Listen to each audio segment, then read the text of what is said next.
This year, as a football program, we've recentered ourselves. Had a big bounce back season after last year, after 2016, and we're prepared to move forward.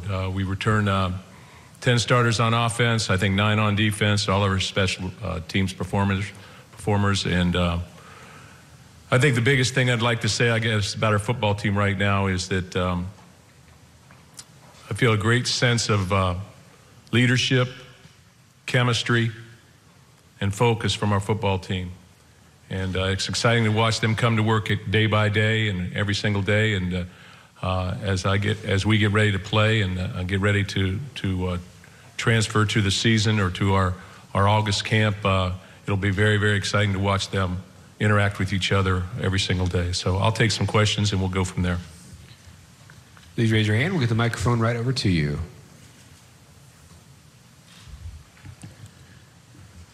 Coach, our first question is going to come on the left side of the room, all the way in the back. Okay. Conor O'Gara, Saturday Tradition. Coach, LJ has gone through this transformation where I'm sure there were moments throughout his career where you weren't sure if he was going to get to this point representing your team at Big Ten Media Days. How has he really matured to get to this point? Well, I think when you bring players here, it's an opportunity for them to come. Sometimes it's an opportunity for growth, sometimes an opportunity to take another step in their leadership. For LJ, I wanted him to see the size, the scope of the Big Ten Conference and understand what playing in Michigan State and playing in this conference means. He's been extremely successful. He made a statement that he was coming back immediately after our bowl game, after our bowl win this past season, our 10th win. And I think that warranted this opportunity. He's done a nice job academically. He's played for us for 4 years. There's no question that he's a guy that is an outstanding football player, and I wanted to see him grow as a person. And I think this is an opportunity for growth, to be able to listen and stand up here and talk to people. It's something that he's going to have to get used to. And he does it at home, obviously, and he does it after games, but this is another scope. So that was my thought process in bringing him here today, along with him being a great player and a great person as well. Coach, we'll shift over to the right side of the room here, right in the middle. Coach Bill Bender, Sporting News. Obviously, you've had success during your tenure there with quarterbacks such as Brian Hoyer, Cousins, and Cook. Now, with Brian Lewerke, he has a little bit different skill set, but how do you see him maybe taking that next step, going to the NFL like those guys did? Well, first of all, I think Brian brings a unique skill set to Michigan State. From my perspective as a quarterback, you have to be able to create. When things break down, you have to be able to create through leadership, whether it's quick decisions and throwing mechanics or whether it's with his feet. He does a combination of both. He was very successful last year, very productive last year. I think he had 2,800 yards, 20 touchdowns, and maybe ran for 500 plus and 5 touchdowns. So very productive football player. What he brings to the table, though, is the ability to stay calm and collected in times of uncertainty, I guess. That's what's been very impressive from the day one when he started out there as a true redshirt freshman quarterback in 16 before he was injured to last season. He just has that ability. He has the ability to get out of problems, doesn't take himself too seriously, which sometimes that's a positive as well. And I think he has a great future ahead of him. He's got some work to do before he gets to the NFL like those other guys. Those other guys are proven commodities, but I think that he's a rising star. Coach, we'll shift back to our left side of the room, directly into that light. Chris Solari from the Detroit Free Press. Mark, I know we haven't seen the roster yet. Do you have any update on John Reschke's status, and do you have any other personnel updates right now? Yeah, we'll put out a roster here later on this morning, I think. But in regards to John Reschke, he was an individual player that played for us in 16, was injured, made a statement and was suspended from our football team in the spring of or in the winter of 2017, and was done. Publicly apologized for an insensitive remark that he made. Graduated from Michigan State, blew out his knee, was intent on going to another school, and then had to apply for a 6th year At that point in time, we started asking ourselves as a program, not me, but as players as well, did we want him back in our program or did we not? I've always tried to do what's right, and I've always tried to look at everything that was, I've always tried to look at everything in its completeness, what best affects that young man and his future. Whether it was Demetrius Cooper last year or whether it was situations at other times. And so I put it to our football team and allowed them to become part of the process, and that's what it's been. It's been a process, and it's an ongoing process, and whether it comes to fruition or not remains to be seen, but it's been a step-by-step process, and I talked to our football team and our players and said, hey, if you guys want him back, then you have to bring him back. It has to be a decision made by our African-American players, led by them. It has to be a decision, and they have to support that.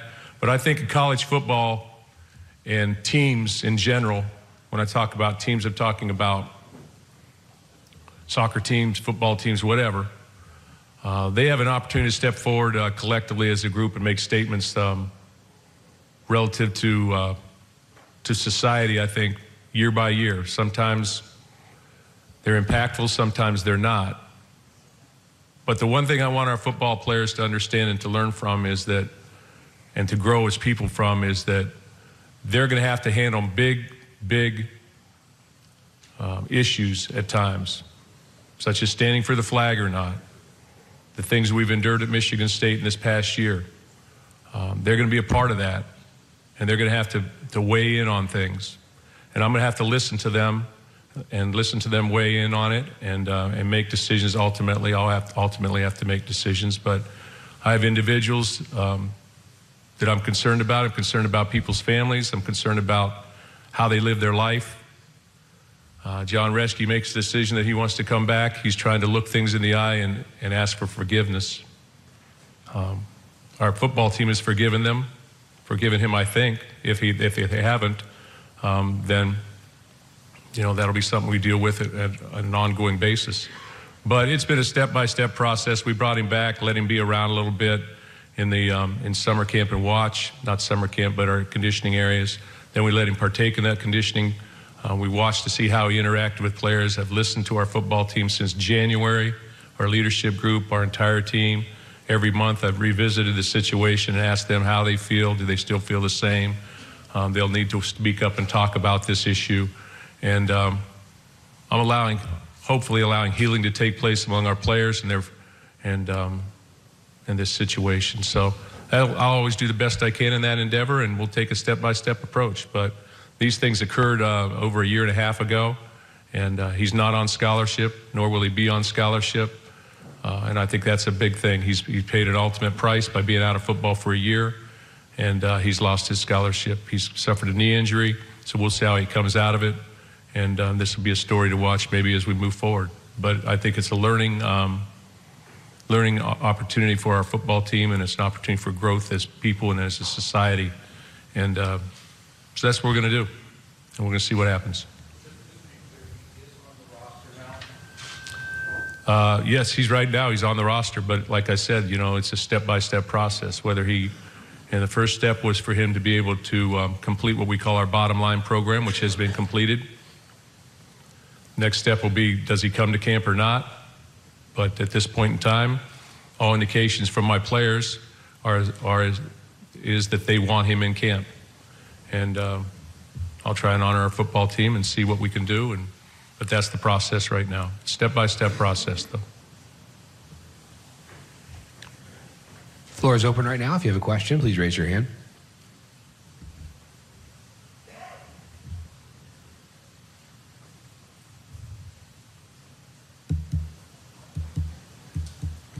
That would sort of set everybody off. I think we got one all the way in the back, waving under the light there, all the way on our right.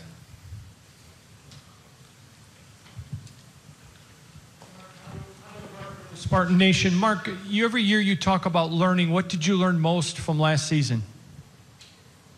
We were able to get up off the mat. That's what I was most proud of, that we were able to deal with the problems that were at hand, all the different situations that we had to experience after last season, coming off a tough season, coming off a season where we had situations last spring we had to deal with, all the things Michigan State has encompassed, the change, and yet we were able to refocus ourselves.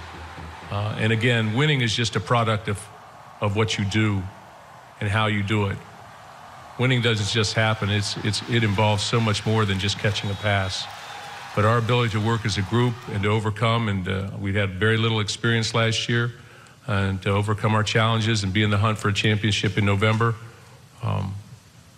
told me a lot about our people as individuals. Told me that we had winners off the field, not just on the field.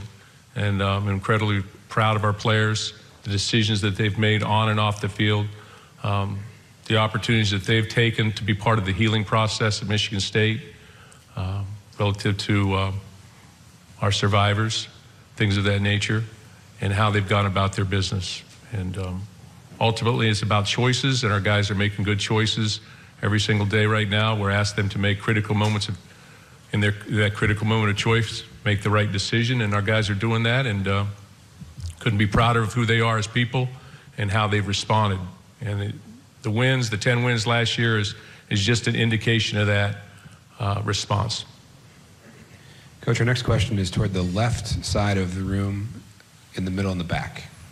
Mark, you talked about Tim Fisher, Big Ten today. You talked about the 10 wins, the number of starters that you have coming back, but it doesn't seem like there's a lot of talk outside maybe the program about Michigan State this year. Do you feel that you're flying still under the radar a little bit? Oh, I don't know. I think somebody said we were number 5 ranked in the country. Another one said 10. Another one said 12. Another one said 15. It just so happens we're in a great conference. We're in a very strong conference, and on the east side, there's a lot of strength in that area as well. So we're in a very competitive conference that will be decided by inches in a lot of ways. So that's the nature of it. But I think that we get more than our share of publicity, good and bad. Time for a couple more questions. We have one dead center in the back. Oh, I'm sorry. We'll go over here first. Sorry, Coach, all the way on the left. Coach Crowley Sullivan, Spartans Wire. You've touched on a little bit of the upheaval and controversy that's happened at Michigan State over the last year plus. One of the things that you and Coach Izzo have talked about for many years is the consistency across the leadership at the university.